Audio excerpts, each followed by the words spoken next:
Hi everybody, Jr Rosa here. You may know me from Homestead Horsemanship, our family's primary YouTube channel, but this is a new one. This is called Homestead Choremanship. So I'm always as busy as a one-legged man in a butt-kicking contest, but this year is going to be especially hectic, and that's why I thought we would launch this new channel so that we could show you all of the various farm projects we have here in southern Missouri on our 168-acre farm, where we raise Missouri Foxtrotters and Clydesdales. However, this is not a horse-based channel. This channel is going to have construction projects, farming projects, agricultural projects, just very diverse.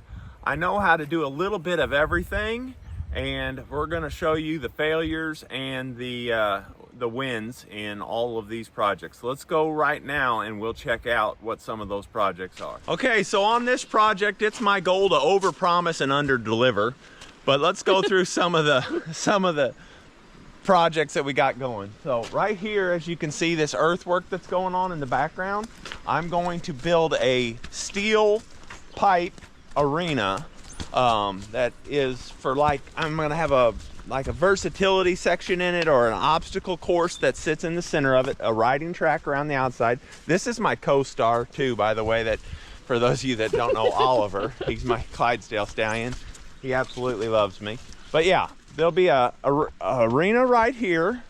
I got to finish doing the earthwork. I'm going to do the welding, the pipe, everything myself.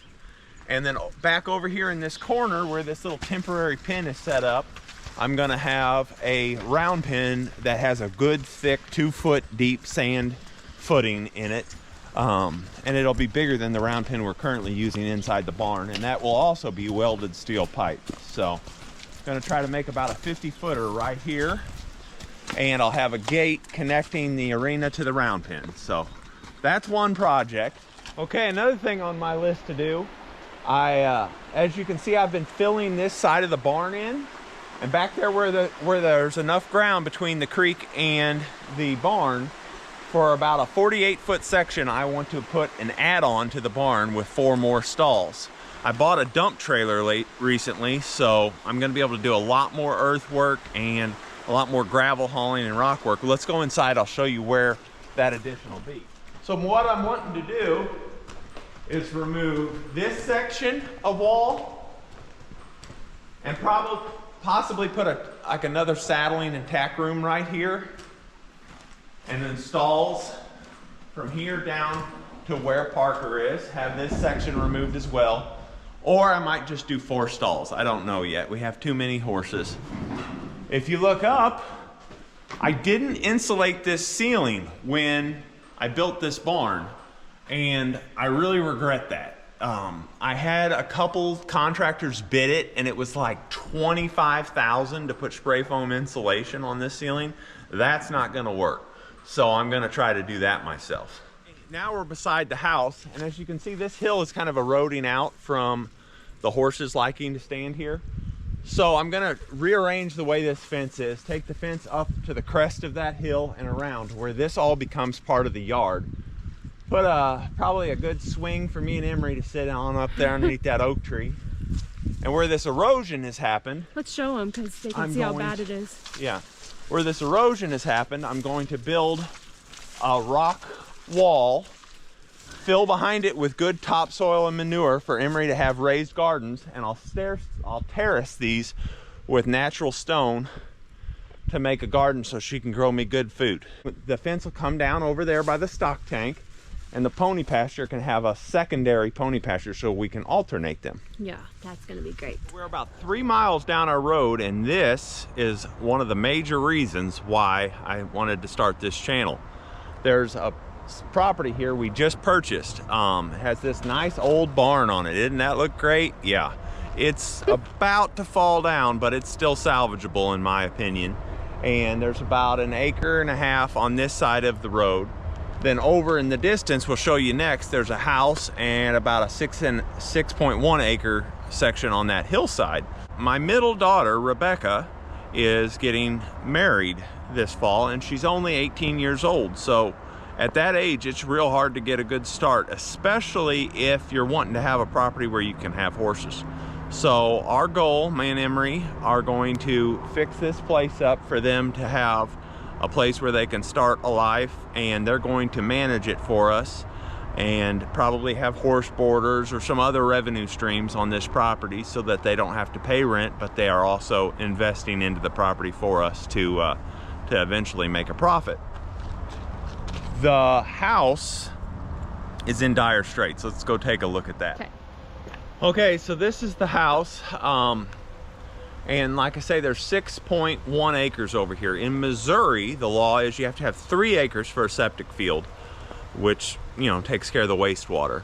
So my thinking to maximize the profit on this property down here is remodel this house, split it off with a 3-acre lot and sell it, and the other 3-acre lot to build a brand new house and sell it. Hopefully my goal is that I can have enough profit in that to pay off the existing note on our farm and on the new truck. So I'm gonna try to get all that done in a year too. So you guys can kind of guess how likely that is, but real quick we'll walk you through the house and just show you the kind of shape it's in.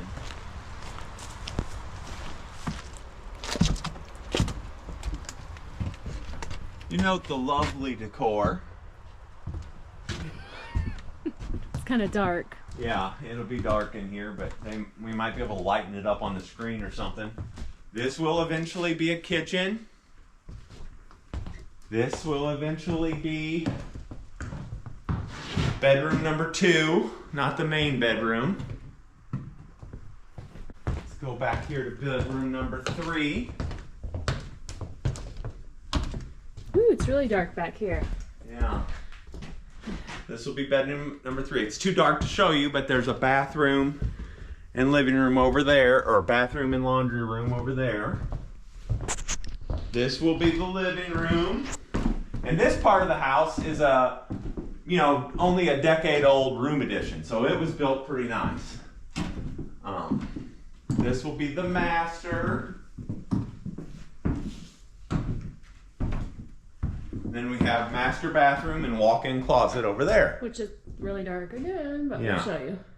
Once it's lighted up, we can show it. And ideally, what I would like to do is around the hill over there on the other side of the property, build the new house first, because if it's sold first and I ended up keeping this one, I would rather keep this house attached closer to the barn lot than I would keep the new place. And I'm hoping it would sell for more. So I've had a realtor come in and look at all the negatives about this place and give me an estimate on its realistic resale value, fully remodeled and updated. And he said it would be worth about $175,000.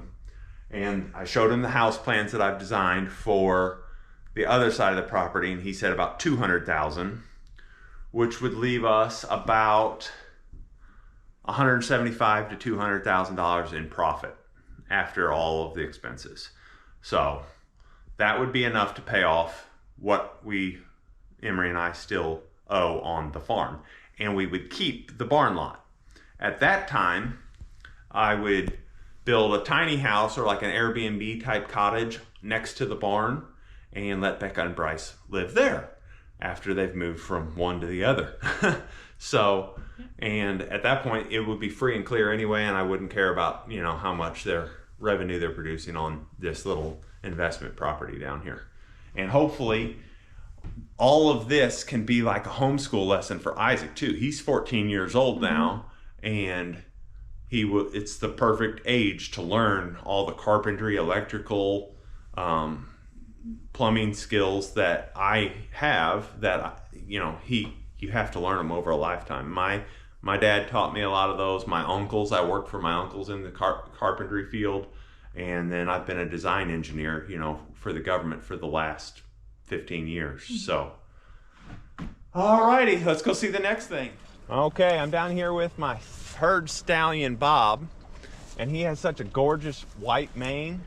And it's nice and long. I don't want him pulling it out on this barbed wire, so I'm going to add electric fence inside of this barbed wire fence to keep him from pulling that out. So that just kind of shows you the diversity of the projects we're going to be doing on this channel. So even if you're not a horse person, you might consider subscribing to this channel. And if you are a fan of ours because of the horse channel, this channel will get to show you how much work goes into this lifestyle that we've chosen. And it'll be a lot of fun. There's going to be carpentry, electrical, plumbing, earthwork, fencing, crafts, woodworking. I got a channel coming up where I take another horse and go look for a specific type of locust tree to build a guitar out of, that is already filmed and will be coming out in a future episode real soon. Another video. You said another channel. Episode. I said episode. Okay. So anyway, I'd appreciate the support. I appreciate the subscribe and helping the channel grow and get started. I got to thinking, you know, if I'm going to be working this hard and spending this many hours on it, it's going to take away from the amount of time I have to make horse videos. So I might as well share the knowledge I have, and more importantly, what I think the fans will like, all the mistakes I make, share all those, and monetize monetize all the work I'm going to be doing on the videos anyway. So make sure to give a thumbs up and subscribe, and thank you and God bless.